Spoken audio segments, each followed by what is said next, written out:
기독교 신앙을 생각하면 빼놓을 수 없는 아주 특별한 소망이 하나 있죠. 바로 재림, 그러니까 예수 그리스도께서 다시 오신다는 믿음이에요. 이게 그냥 언젠가 그런 일이 있겠지 하는 막연한 얘기가 아니고요. 신자들이 지금 이 순간을 어떻게 살아가고 또 세상을 어떻게 바라봐야 하는지 그 관점 자체를 완전히 바꿔버리는 정말 강력한 희망이거든요. 자, 그런데 말이죠. 이 엄청난 소망이 동시에 아주 큰 질문, 어쩌면 좀 딜레마 같은 걸 만들어내요. 새삼의 끝이 온다는 걸 진짜로 믿는다면 그럼 우리는 지금을 어떻게 살아야 할까요? 이게 바로 오늘 우리가 파고들어 볼 핵심 질문입니다. 한번 솔직하게 상상해 보세요. 진짜로 정말로 세상이 곧 끝난다고 믿는다면 오늘 하루 어떻게 보내실 건가요? 당장 하던 일 다 멈추고 기도만 하실 건가요? 아니면 에이 그래도 살던 대로 살아야지 하실 건가요?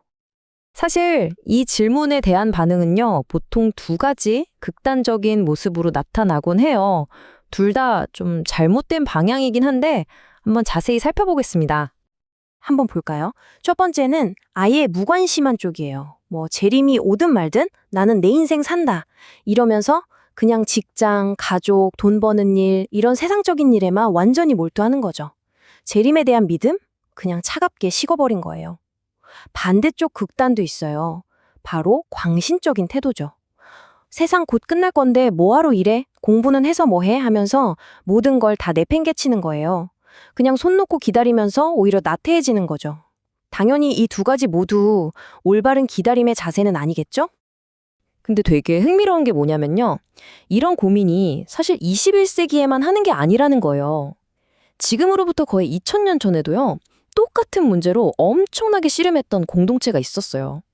그리고 바로 그들을 위해 쓰인 한 편지가 놀랍게도 오늘날 우리에게 딱 맞는 조언을 해줍니다. 바로 데살로니가 교회의 이야기인데요.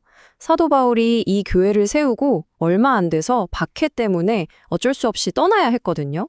근데 떠나고 나서 들어보니까 남겨진 교인들이 계속 박해에 시달리는 데다가 이 재림 문제 때문에 엄청 혼란스러워하고 있다는 거예요. 그래서 이 문제를 바로잡아 주려고 아주 구체적인 편지를 한 통 더 보냅니다. 그게 바로 데살로니가 후서입니다. 이 데살로니가 후서는요, 무슨 어려운 신학책이 아니에요. 이건 진짜 현실 문제에 대한 아주 구체적인 처방전 같은 거죠. 당시 교회가 겪던 문제가 딱 세 가지였거든요. 첫째, 외부에서 오는 엄청난 박해. 둘째, 재림이 이미 와버렸다는 이상한 가짜뉴스 때문에 생긴 혼란. 그리고 마지막으로 어차피 곧 끝날 세상인데 뭐하러 일해 하면서 일 안 하고 빈둥거리는 사람들의 게으름 문제. 바로 이 세 가지였어요. 그래서 바울이 이 세 가지 문제에 딱 맞춰서 세 가지 해결책을 제시합니다.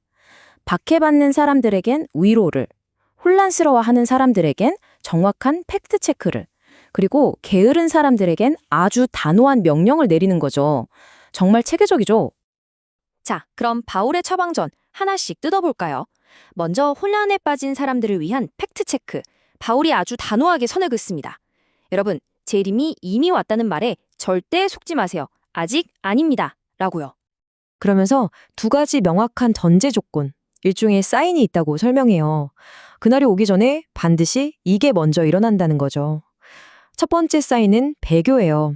이건 그냥 세상 사람들이 나빠진다 이런 수준이 아니라 교회 안에서부터 진짜 믿음을 버리고 떠나는 사람들이 엄청나게 많아질 거라는 뜻이에요. 두 번째 사인은 불법의 사람, 우리가 보통 적그리스도라고 부르는 인물의 등장입니다. 이 사람은 나타나서 하나님을 대적하고 자기가 신이라고 주장할 거라는 거죠. 바울의 논리는 아주 간단하고 명확해요. 이 두 가지 일이 아직 일어나지 않았죠. 그러니까 재림도 아직 오지 않은 겁니다. 걱정 말고 흔들리지 말라는 거죠. 자, 이제 세 번째 문제, 게으름에 대한 처방입니다.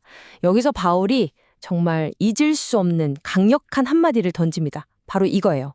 누구든지 일하기 싫어하거든 먹지도 말게 하라. 와, 좀 세죠? 근데 이게 그냥 일 안 하면 밥 없어 이런 무서운 얘기가 아니에요. 여기에는 더 깊은 원리가 숨어 있습니다.